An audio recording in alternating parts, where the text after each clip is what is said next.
जगतसिंहपुर जिला बिरिडी ब्लॉक हाजीपुर स्थित प्रसिद्ध ध्यानकुंज श्री जगन्नाथ मंदिर में पालित होइछि पवित्र देवस्नान पूर्णिमा। वैदिक रीतिनीति और भक्तिमय परिवेश मध्य महाप्रभुंकर महास्नान नीति संपन्न होइतिबा बेले दर्शन पर श्रद्धालुओं भीड़ जमीथिला। जगतसिंहपुर जिला बिरिडी ब्लॉक हाजीपुर स्थित ध्यानकुंज श्री जगन्नाथ मंदिर में महाआडंबर पालित होइछि पवित्र देवस्नान पूर्णिमा। प्रातः काल मंदिर में विभिन्न नीतिकांति आरंभ होइतिला। परे वैदिक मंत्रोच्चारण और पूजार्चना मध्य श्री जगन्नाथ बलभद्र और देवी सुभद्रा को पवित्र जल में महास्नान करा जायतिला।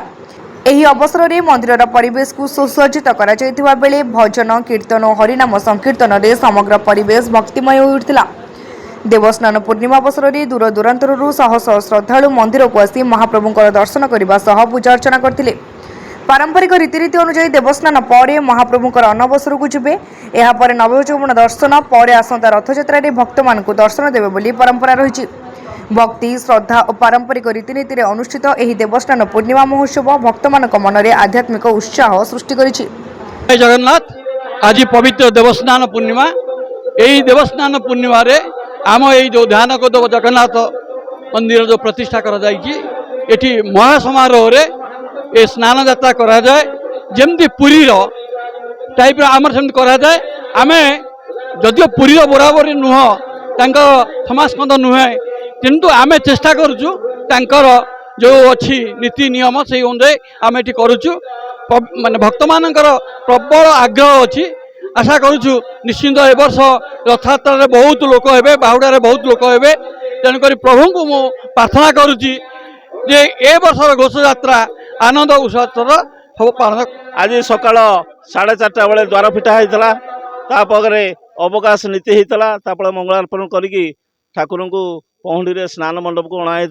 स्नान मंडप में भोगराग करी प्रभु को स्नान करा सुबासित जल 108 गरा जल स्नान कराइला। तापर आहरी कार्यक्रम अच्छी। राजा हाथी बेश हे, राजा आसबे, छेरा पहरा करेंगे और ठाकुर पाखे नीति संपन्न हम। तापर साण बेला हम उत्साहित आजिटा दिन को समस्त अपेक्षा करते देवस्नान पूर्णिमा कौ दिन पड़ो ठाकुर कार्य आम नियोजित हूँ। ठाकुर कार्य करूँ दैतापति मैंने से दिन टाक अनै था। तेणुक आज समस्त बहु उत्साहित रखती। विश्व प्रभु जगन्नाथंकर आज स्नान उत्सव ये हूँ पंचसखांकर ध्यान क्षेत्र ध्यानकूद। पंचसखा माने 1541 ख्रीष्टाब्द ये ध्यान करते। यार ऐतिहासिक प्रमाण अच्छी। पंचसखा जुगर पीठ हो पंचसखांक मौड़मणि अच्युतानंद महापुरुष तांका माता पद्मावती देवी की यही जगन्नाथंकर साक्षात्कार करते। नीलचक्र देखी रथ सदृश मंदिर यू रथ नंदीघोष जगन्नाथ को देखी। ये हूँ यार विशेषत। आठी पंचसखांकर आपण ओडिशार बहु पीठ अच्छी। पंचसखा और श्री जगन्नाथ ये श्री जगन्नाथ हो पंचसखा विराजमान माने जो पंचसखा होती अति अंतरंग भक्त अच्युत अनंत दशवंत तांकर पुणी पवित्र आदि स्नान पूर्णिमा उत्सव देवस्नान पूर्णिमा उत्सव ये महामिलन हो। आज अच्युतानंद देह रक्षा करते। आपण सका द्वारपीठा नीति 4टा राति करागला। तापर महाप्रभुंर मंगल आरती कर सारापर स्नान यात्रा प्रभु पहंडी गोटी पहंडी आसिले। आपणकर स्नान मंडप में विजय करागला एवं अवकाश नीति सरला महाप्रभुंर 108 गरारे स्नान करागला। एवं बैशाख मासरे महाप्रभु ये गरम रू निस्तार पाइबापी जमती नरेन्द्र पोखरी रे चाप खेलती एवं ठीक मानव लीलारे आज महाप्रभु 108 गरारे स्नान करी जरे पीड़ित हेबे। एवं ये मानव लीला 15 दिन पर्यंत चलिबो। दैतापति मान द्वारा उपयुक्त सेवा को प्रदान करा जिवो।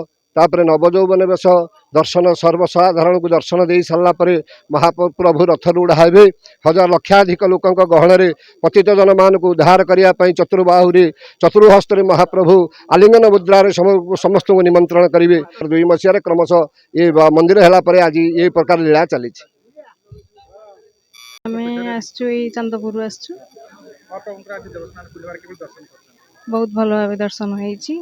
बहुत मुग्ध पूरा मन दर्शन करी बहुत भल लगे। सब व्यवस्था भल सबुठ आज सबुठ बहुत भल दिन बड़ दिन ठाकुरंकर बाहर दर्शन कलु ठाकुर भल भाव बहुत भल लगे खुशी लगे। रीता साहू रिपोर्ट तीर्थक्षेत्र लाइव।